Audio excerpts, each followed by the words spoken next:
Hey guys, and welcome to the Fish Room. I'm Rachel O'Leary, and I am wicked excited to finally share with you the full build of my 30-gallon Stinkpot turtle tank. Now, I do have to mention he officially got a name. It's Stinky the Snail Slayer, and you'll see why when I show you the complete footage of this tank.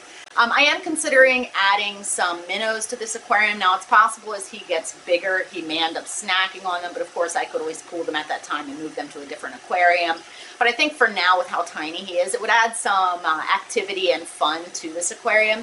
I also wanted to take a moment to thank Sitche for sending me this filter. The Space Eco it's a really great filter. I'm super pleased with it. I may end up modifying the discharge on this into some sort of spray bar, but it has tons of filtration, great water movement. It was super easy to set up. It was incredibly easy to prime. And while I'm not sponsored by them, I really appreciated them helping me out with this project. So without further ado, let's look at the total build of my new Stinkpot aquarium. I started by choosing an aquarium. Now for a Stinkpot turtle, I wanted to use a 30-gallon aquarium. This will last him for life. I started by cleaning it and then spray painted the back. I will be doing a dedicated video on this process should you guys want to see it as a Tuesday tip. I then placed a piece of plywood that I painted black, as this aquarium was going in a spot in the fish room that was originally geared for a 75-gallon. I then took some 100% silicone and just glued in what was to be the warm area basking log for the Stinkpot turtle. And the reason I glued this in is I didn't want it to potentially fall at any point. The rest of the hardscape is going to be left removable, but this one particular piece I wanted to have mounted to the back of the aquarium, let it dry for a day, and then stood the tank up.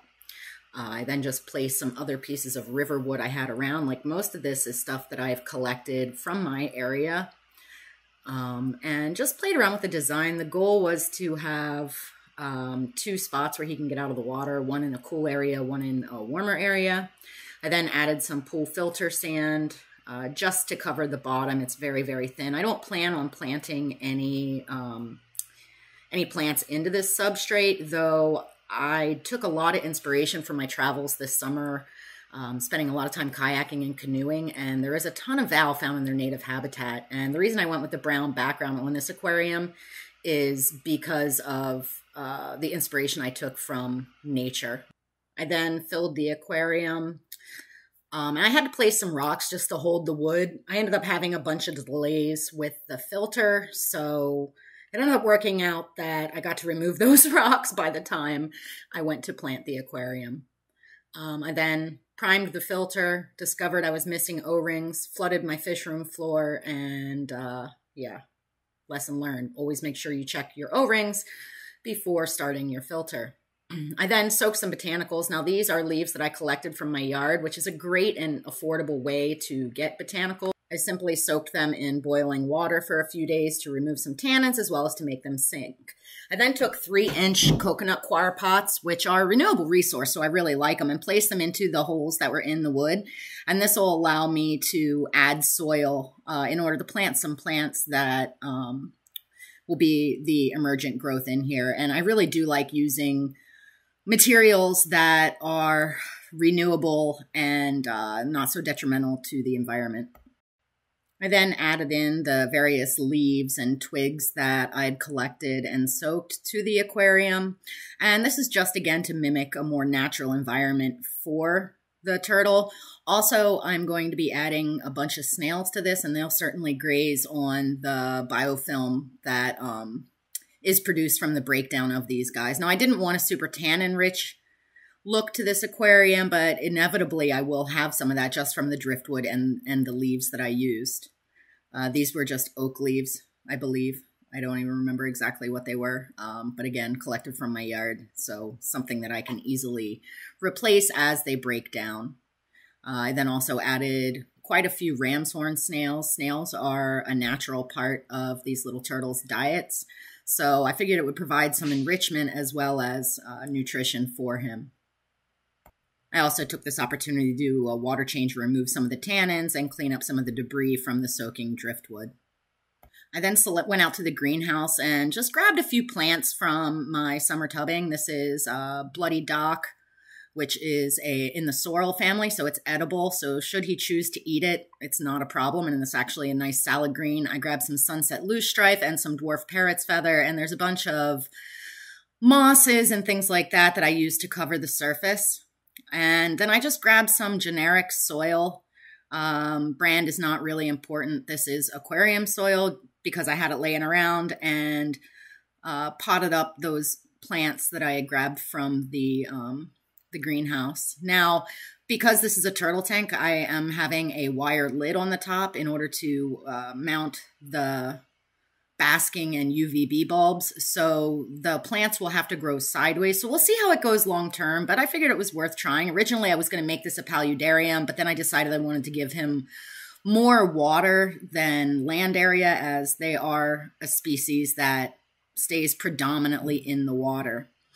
These are just some of the snails that I added in order to provide some enrichment for him. And when I added them to the aquarium, he immediately started snacking on them. So that was super successful. I then grabbed some anubias from around the fish room. Of course, it wouldn't be one of my aquariums if I didn't jam some anubias in the wood. Now, it's possible that the turtle will eat these in time, but if I start noticing that happening, I'll just pull them out. I then fired up the filter and put an LED shop light over the top. Now, I'm going to have this shop light on there just for the plant growth.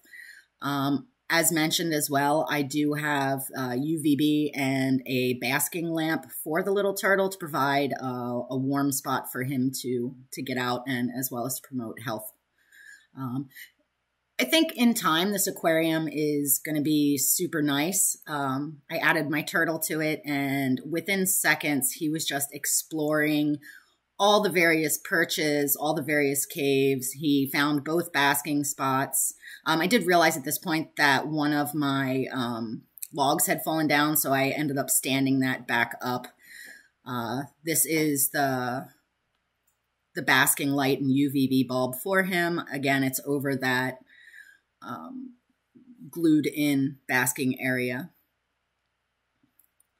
You can see that he was not at all afraid to explore his new environment. It was really, really rewarding to see him in this much space. I mean, they are such an active little species. And again, I'm considering adding some minnows in here. I know he may eat them, but again, I could always pull them out if that starts to happen. But 30 gallons for a little turtle is an awful lot. But I was super pleased to see him figure out all the various areas I had planned for him. He really likes hanging out in these plants in that warm zone. And I'm excited to watch this guy grow up. And again, this is a species that is incredibly long-lived. So the goal for this large of an aquarium was for it to be a habitat for life for this guy. I'll be sure to show you guys frequent updates on him. Let me know down in the comments if you like this sort of thing, if you're excited to see me keep something other than fish. Don't mind the algae on his shell. That is from being up in a shallow container with bright lighting while I was waiting to build this aquarium. Now, Stinky is fed a range of things from turtle pellets, carnivore sticks, snails, as well as bloodworms. Their diet is primarily a meaty-based one. Here he found a snail and really enjoyed tearing into that. Anyway, now I'm just going to share with you guys some glamour footage of him in his new environment. As always, thank you for your continued support. I hope everyone is staying safe, and I will see you in the next video.